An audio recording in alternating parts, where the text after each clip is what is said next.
iriki dira eta oso gustua ongea momentu hortan beraien ibilbidean.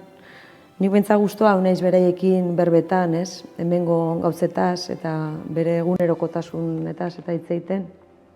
Azkeneko bolaran teknologi horrekin hori lantzen ari naiz eta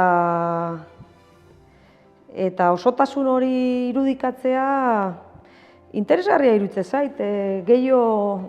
Gauza gehiago erakusten dialako. Bestela argazkilaritza ohizkoa dana badakit ez dela erakutsi behar, baina eta hobeto batzutan gutxiago erakustea hobe litzateke. Bueltaeska bat eman da ñabardura guzti hori hartu. Nik bidean beti loreak hartu ditut, gauza txikiak, nire apartamentua eraman ditut. Ni makrofotografia asko lan duet, orduan ni gauza horietan fijatzen naiz. Hemen indeten lanak osotasun hori iten du eta ematen du aldendu iten dela detaile horietatik, baina berez hor daude. Nik animatuko nioke, 3 asteko inmersio hori beste zure etxetikat, beste nonbaiten kokatuaz, hemengo ritmoa, jendea, soinuak eta beste nonbaita transportatzen dizu, beste pertzepzio batzuk jasotzen dira eta hori ja berez interesgarria da, sorkuntza prozesu bateako. Bai,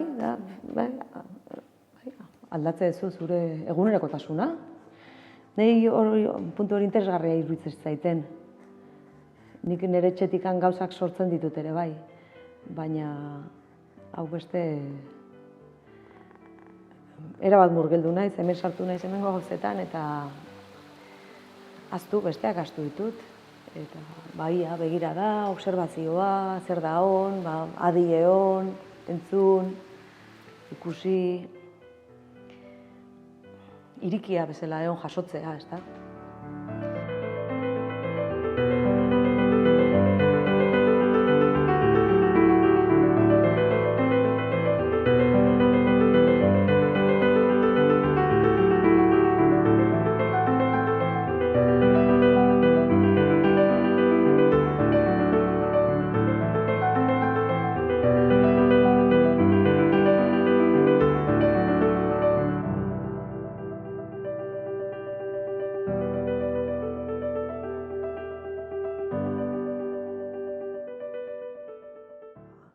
Ibilbideetan lagundu diaten guztiei nik eskertu nahi diet. Hemen beraiek bizidian natur eremu hau nola jasotzen duten oso ondo isladatu diate.